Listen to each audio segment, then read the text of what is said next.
Hello and welcome to the Casual Player's Guide on Dmon. Casual Player's Guide is for people who don't take the game way too seriously, but still they want to play the character in a more fun way to make less mistakes and to elevate your gameplay.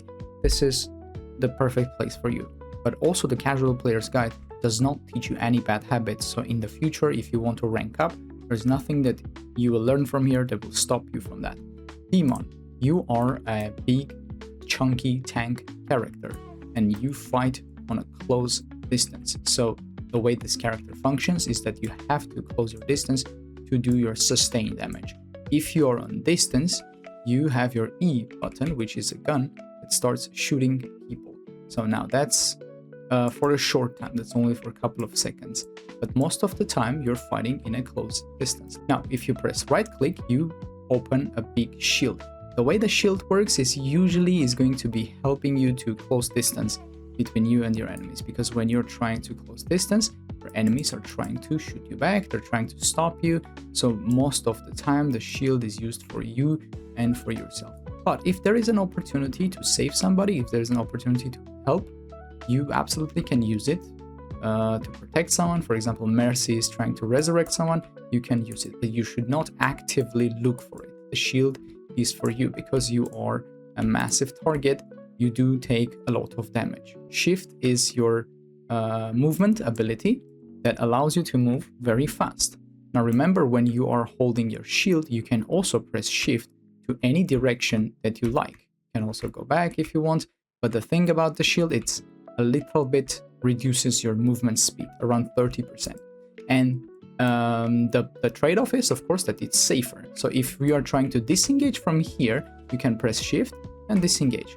But if you are under heavy fire, you want to disengage more safely, you can disengage with pressing your shield, your right click button all the time. With the same logic, you can try to close distance like this, which is faster, and try to kill somebody. But if it's a bit dangerous to close distance, you want to take less damage when you do that. Of course, you press your shield open and then you shift forward. Now you're closing distance with your much safer. And your E ability, which is your gun, it shouldn't be used to do sustained damage. Most of the time there are two use cases of your E ability, which is your minigun, again, your machine gun. One is that the target is about to escape. Let's say there's like very low HP and then you just try to finish them. And the second is somebody's on high ground, somebody's on a place that is not accessible for you and you're trying to put some pressure on them. The same way you can use it to shoot them, to kill them, to push them off, and etc.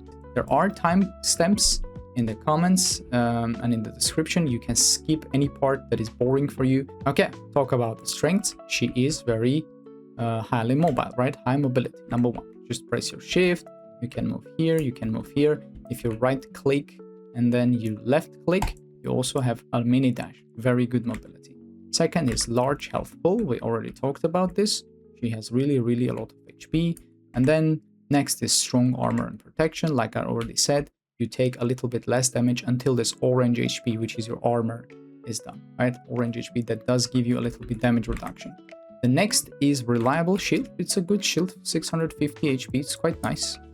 It's not too big, but it's also not too small. It's quite good. Next, you have a well-rounded toolkit.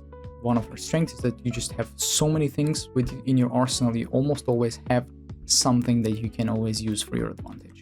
And next, we have solid close range damage. Yeah, when you close the distance, you are really good at killing somebody. And that's fantastic. And also it combines with your high mobility. For example, somebody's trying to escape, you press shift and you chase them, and it's really hard to escape. Next is the strong perk choices. We will talk about the perks. All the perks I love about this, about the Dmon, what I love about this character is that all her perks are fantastic. 2 effective lives. As we said, you have 750 HP. You already know that you are a massive HP guy.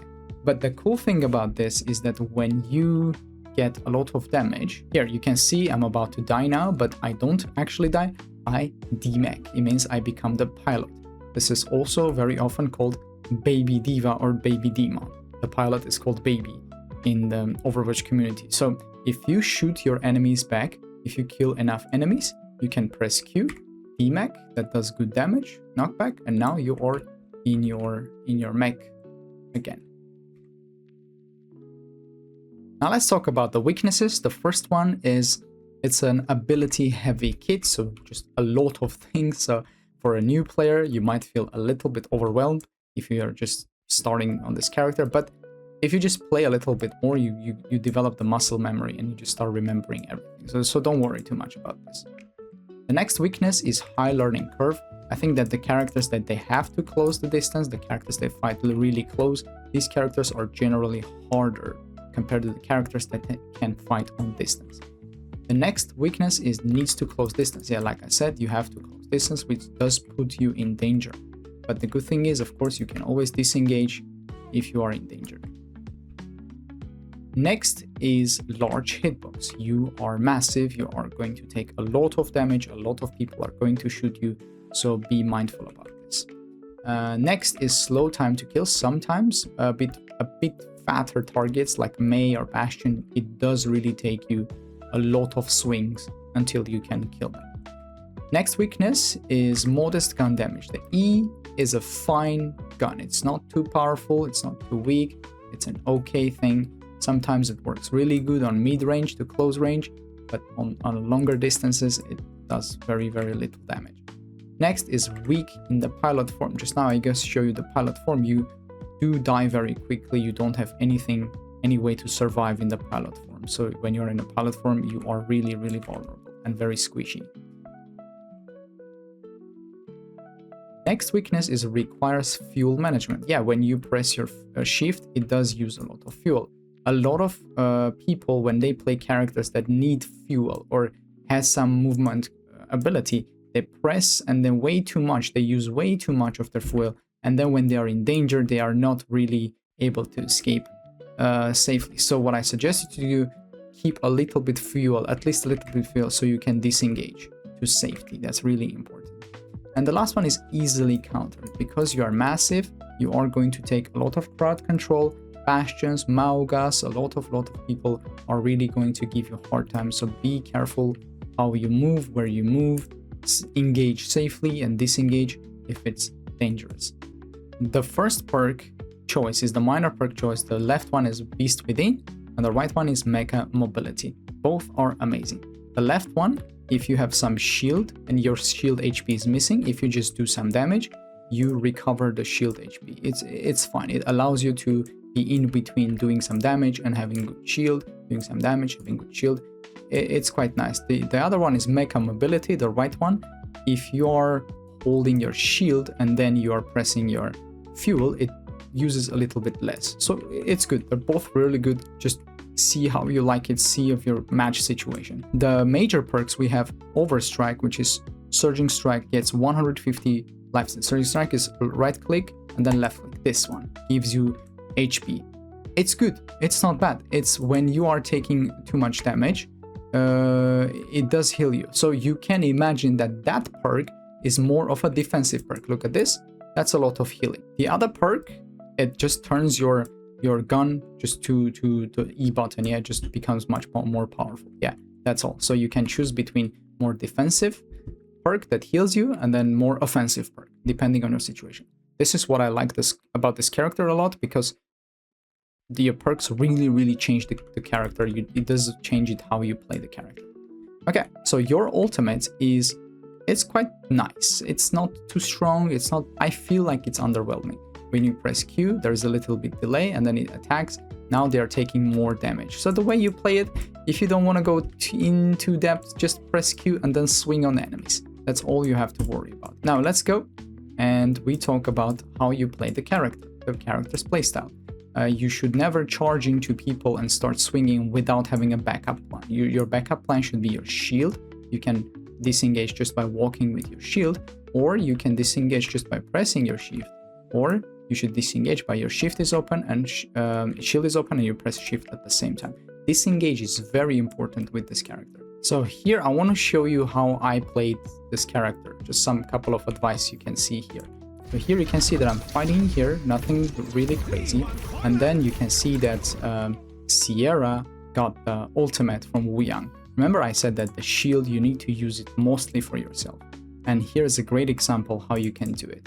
So when she came closer to me, what I did is that I opened my shield so I don't take the stun damage. And after that, I charged on her to do burst damage. And a bit messy my movements are, but I got the kill. There you can see that this character requires some patience. So I'm holding the angle. I'm just doing a little bit fighting here. And as you can see, I'm not charging into 5-6 people. That's not how you play the character. Even in a casual level, you don't be reckless. Yeah, just make sure that you are safe. You're holding an angle, you know, and just, yeah, only charge into enemies if you're sure that you have any meaningful value out of it. For example, here you can see I charged on this guy and I demeched because I was very sure I saw the low HP and I used the opportunity. Yeah, here's another example how I approached this fight. So as you can see, I'm waiting and then I noticed that there's a Hanzo a little bit isolated. So I tried to push him. The moment I pushed him, everybody pushed me and I was in a really bad position there. As you can see here, I was like 1 versus like 4 people, and that moment I didn't use my shield that time, yeah, and the shield helped me to escape. I used my abilities, and of course my team heals me a little bit here, and I'm disengaging, going to safety. I'm not continuing it because it's a disadvantageous fight. Here I'm just fighting for some space, trying my best. This is me, by the way, not that one. Yeah, and then the moment Bastion turns to me, I quickly disengage. Did you see that, guys? Slow mo, so you can notice it much better. Okay, so just because you're a tank with a lot of HP, that doesn't mean you have to be reckless. So in this moment, what is this? This is a pocketed Bastion and looking straight at me, and I'm like very isolated, right? So what is my decision? I'm gonna use some of my resources and my shield to run back to safety because I don't want to take that amount of damage. This is how I used my ultimate. When I got nano boost by Ana, I closed the distance between the enemies, pressed Q, and you can see everybody just died. Here is another example how you should play as a tank, especially versus Bastion. So I'm trying to fight this Bastion, but the moment he starts to press his shift, I am hiding. I'm not giving him the fight that he wants. Here you can see from my POV, when he turns to me, I'm just hiding, I'm shooting some other targets, I'm waiting patiently, and when he's over, his story is over, I try to do some aggression. If I'm in danger, I disengage. You are really good at punishing isolated targets that don't get any support. Here you can see that this Bastion is really isolated. The moment Mercy died, I closed the distance, and I finished it. Here's another example you can see. This Genji overextended, isolated. I closed the distance and I help to finish the target. If you guys remember, I talked about that you can use your gun to shoot people that you cannot reach, right? But here you can see I cannot reach this Light Weaver. I just use my gun just to shoot him and kill him. So thank you guys for watching the Casual Player's Guide. Please leave a comment, like and subscribe. And if there's anything that you would like me to improve in my videos, I'd really like to take any feedback from you. Thank you and enjoy Overwatch.